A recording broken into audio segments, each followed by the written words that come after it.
एक परम भक्ति मता देवी जिसका नाम था त्यागमयी। क्या नाम था? त्यागमयी। भील नहीं थी, जाति से भील नहीं। उसका पति था बड़ा सरल सहज सीधा साधा, जंगल में रहते थे, वन में निवास करते थे। उनके घर के नजदीक थोड़ी दूरी पर वन में एक शिवालय था, टूटा फूटा, एकदम टूटा हुआ। कभी कभी वो जाते, दर्शन करते। एक दिन इसके पति ने कहा कि तुम्हें लगता नहीं मंदिर बहुत दिनों तक कोई जल चढ़ाने नहीं आता, शिव जी की पूजा करने नहीं आता, कुछ अपन लोगों को करना चाहिए। तो पत्नी ने कहा महाराज मैं कहना चाहती थी पर संकोच बस नहीं बोल पाई, आप लाओ ना। उतना दूर जाना बड़ा मुश्किल है, थोड़ा दूर है, आप शिव जी को लाओ। तो उसका पति थोड़ा बलशाली था, हट्टा कट्टा, तो शंकर जी की बड़ी सी पिंडी कंधे पर उठा कर ले आया, घर लाके रख लिया। रास्ते में एक गुरुदेव मिले, एक संत मिले, उनको प्रणाम किया, महाराज हम जा रहे हैं, शिव जी को ले जा रहे हैं, कोई पाप तो नहीं लगेगा। दोनों पति पत्नी ले जा रहे थे। महात्मा ने कहा कोई पाप नहीं लगेगा, अच्छा है, पर एक काम करो, ले तो जा रहे पर नियम करना। महाराज क्या नियम है? भस्म लगाना, बिल्वपत्र चढ़ाना,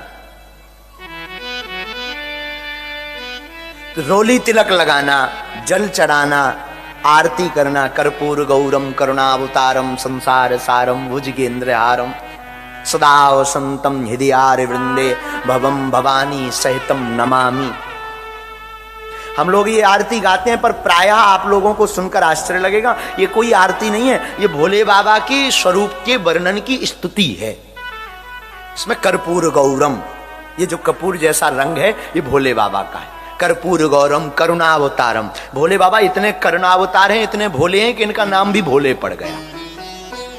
संसार सारम, संसार के साथ, भुजगेंद्र हारम, भुज माने भुजगेंद्र मतलब नाग, नाग का ही जिनके गले में हार है, तो भुजगेंद्र हारम सदा वसंतम, सदैव मौज में रहते हैं, अक्खड़ फक्कड़।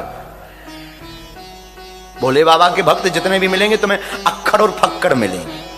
अभी हम काशी गए ना, काशी के निवासी सब अक्खड़ फक्कड़, हर हर महादेव। तो सदा वसंतम हृदयार वृंदे भवम भवानी सहितम नमामि। तो तुम ले जा तो रहे हो, गुरुजी ने कहा एक काम करना, भस्मी लगाना, बिल्वपत्र चढ़ाना,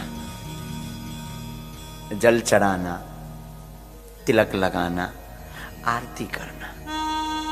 हाँ नियम ना टूटे वरना पाप लगे। गुरुदेव जो आपकी आज्ञा। त्यागमयी भीलनी और उसका पति दोनों शिव जी को लाए, घर में पधारना कर दी, रख लिया।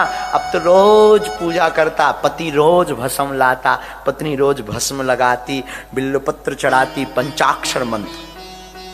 पंचाक्षर मंत्र मतलब ओम नमः शिवाय, ये पंचाक्षरी मंत्र है। इस मंत्र का वो जाप करते, आनंद में डूबते दोनों।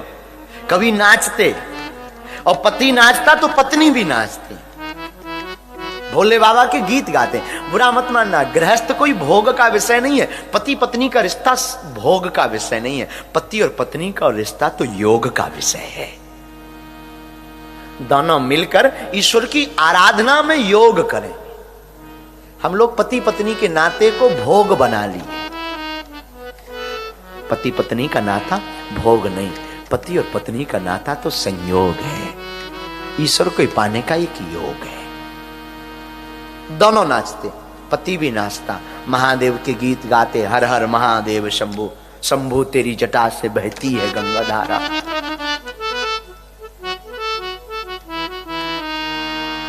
एक बार एक घटना घटी, पूछो क्या। रात हुई, बरसात का मौसम, बरसात में जोर की बारिश हुई।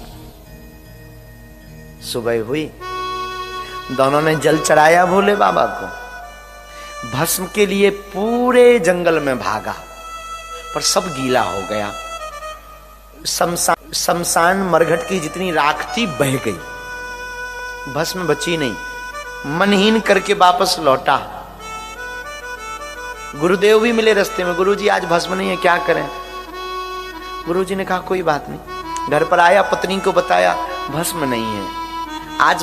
भस्म तो जानते ना, भस्म नहीं मिली, विभूति नहीं मिली, आज क्या चढ़ाऊं?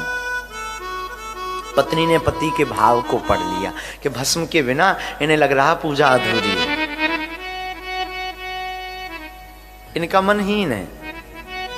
तो पत्नी ने हाथ जोड़कर कहा बुरा मत मानो और आप परेशान मत हो, एक काम करो, मैं अभी व्यवस्था करती हूँ।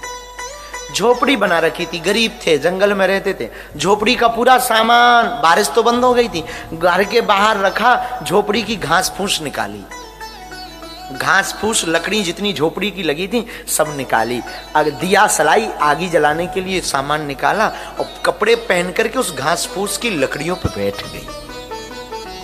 पति ने कहा ये क्या कर रही हो? बोली महाराज तुम सोचना मत, तुम्हें हमारी सौगंध है, तुम इस लकड़ियों में आग लगा दो, मैं इस लकड़ियों पर बैठी हूं, मैं जल जाऊंगी, मेरे जलने के बाद जो भस्म निकले ना उससे महादेवों को विभूति लगा देना, पूजा कर लेना, पूजा अधूरी ना रहे तुम्हारी, तुम्हारा मन खिन्न ना रहे। पति की आंखों में आंसू आ गए कि तू बड़ी बड़ी भाग्यशाली है, लेकिन ऐसा मत कर, तुझे छोड़कर, तू मुझे छोड़कर जाएगी पर मैं कैसे पूजा करूंगा?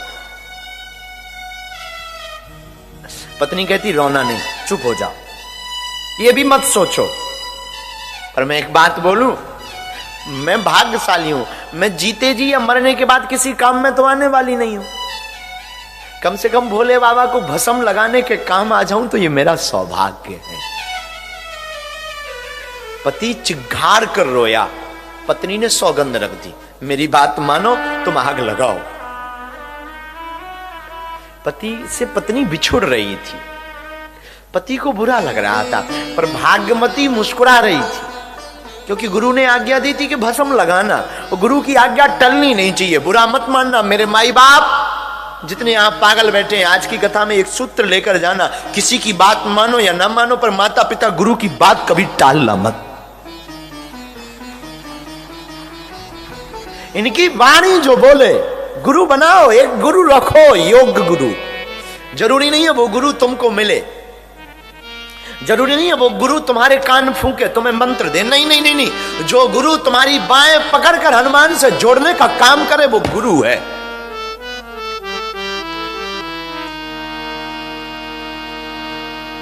गुरु ने कहा था भस्म लगाना, अब वो बैठी है, आग लगाओ, चिल्ला रही, आग लगाओ। पति कह रहा तू बाबरी है, तू पागल है, तेरी मति मारी गई, मैं तुझसे कैसे दूर रह पाऊंगा, तू जल जाएगी, मर जाएगी।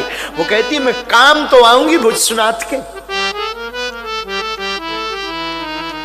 तो लड़ करके उसने आग लगवा दी, आग में जल भी गई।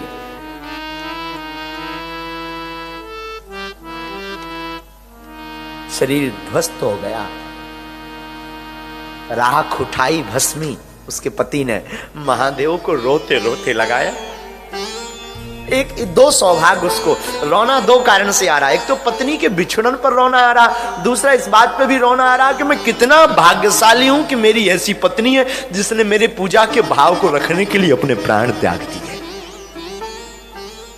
दोनों से रो रहा, आंखें झरझर करके उसकी बह रही। उसने महादेव को भस्म लगाई, आरती की, स्तुति की, और जैसे ही नाचने का मन हुआ तो आज तो और बाबरा बन के नाच रहा। नाचना प्रारंभ ही किया, गुरु ने इस दशा और दिशा को देखा, गुरु गदगद हो गए, विश्वनाथ से भी रहा नहीं गया, और देखते ही देखते, नाचते ही नाचते उसकी पत्नी भी पुनः अग्नि से प्रकट होकर के नृत्य करती। पति ने कहा मैं सपना तो नहीं देख रहा, कोई ये प्रेतनी तो नहीं है, ये तो जल गई थी, तू कौन है? भाग्यमती है।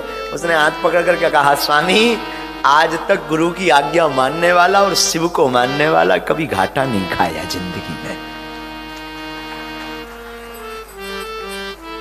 ये गुरु कृपा है। ये गुरु बुरा मत मानना मेरे माई बाप, हम तो तुमसे सिर्फ इतना कहते हैं, तुम्हारा गुरु एक बार बोल देना तो तुम किंतु परंतु मत करना, कुछ मत करना। जिसे तुमने गुरु माना ना, देखो गुरु कहना मत, और कहना तो फिर छोड़ना मत। हमारे पूज्य गुरुदेव का एक शब्द बड़ा प्यारा था।